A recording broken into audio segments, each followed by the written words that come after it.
a hut at the heart of the African savannah, where golden grass stretches endlessly beneath a burning sun and every sound carries the promise of danger. The laws of survival are written in blood and instinct. This land has always belonged to the lions. Their deep roars roll across the plains like thunder, reminding every creature that they are the undisputed rulers of the grassland. When lions move through the savannah, the air itself seems to tense. Zebras freeze, antelopes scatter, and even the wind feels cautious. Among all these animals, the baboons know this fear well. It's highly intelligent, yet physically outmatched. They live on the edges of lion territory, surviving through vigilance, speed, and numbers. For generations, the unspoken rule has been simple. When lions appear, baboons run. The lion pride that controlled this region had grown strong and confident. The dry season had arrived earlier than usual, shrinking watering holes and thinning herds of prey. Hunger sharpened the lions' aggression, and their patrols pushed farther into unfamiliar areas. Trees, once considered safe by the baboons, were now within reach of danger. The lions learned the troops' routines, watching patiently as the baboons descended to forage or drink. Occasionally, a young baboon would stray too far, and in a sudden blur of muscle and claws, the lion would strike. The rest of the troop would explode into chaos, screaming and fleeing upward into the trees. To the lions, it was proof that fear alone was enough to maintain dominance. Inside the baboon troop, however, something subtle was changing. Baboons are not mindless animals. They remember faces, places, and past threats. Each loss left a mark. The mothers grew more protective, the alarm calls more frequent and urgent. Alpha males began positioning themselves closer to the front whenever the troop moved across open ground. The troops stayed closer together, their social bonds tightening under constant pressure. What once felt like scattered panic was slowly transforming into something more focused. The baboons were learning, adapting, and watching the lions just as closely as they were being watched.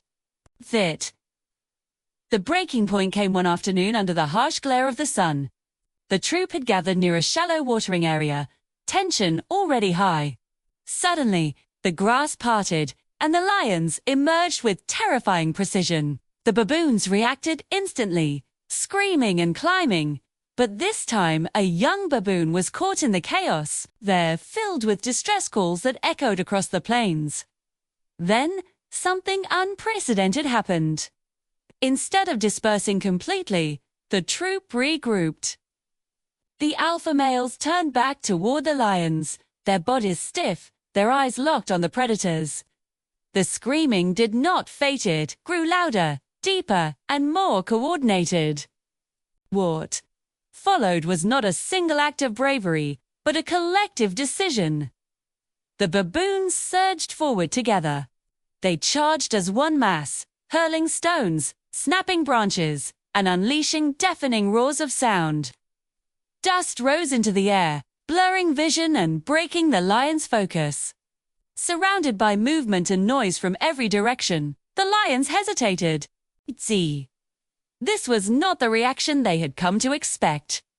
The animals that always ran were now advancing. Confusion rippled through the pride. One lion stepped back, then another. The baboons pressed closer, their numbers overwhelming, their aggression relentless. The savannah erupted into chaos.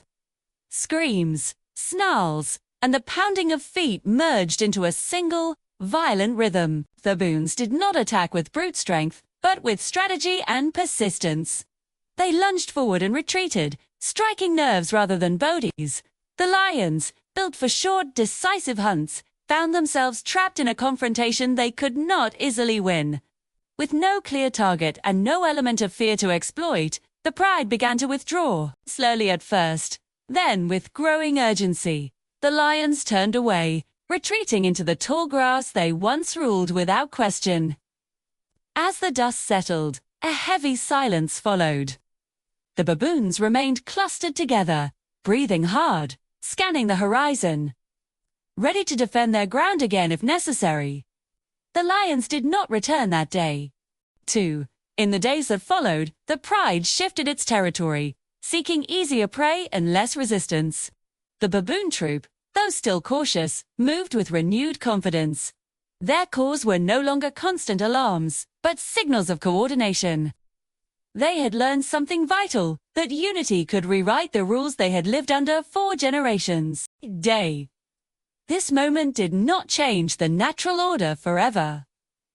Lions would always be powerful, and baboons would always live with danger close by. But on that day, the savannah revealed one of its deepest truths. Survival is not only about strength or sharp claws. It is about awareness, cooperation, and the courage to stand together when fear demands retreat.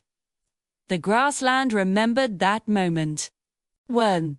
The kings of the savannah were forced to step back, and a troop once known only as prey proved that even in the wild, resistance can rise, and dominance is never truly permanent.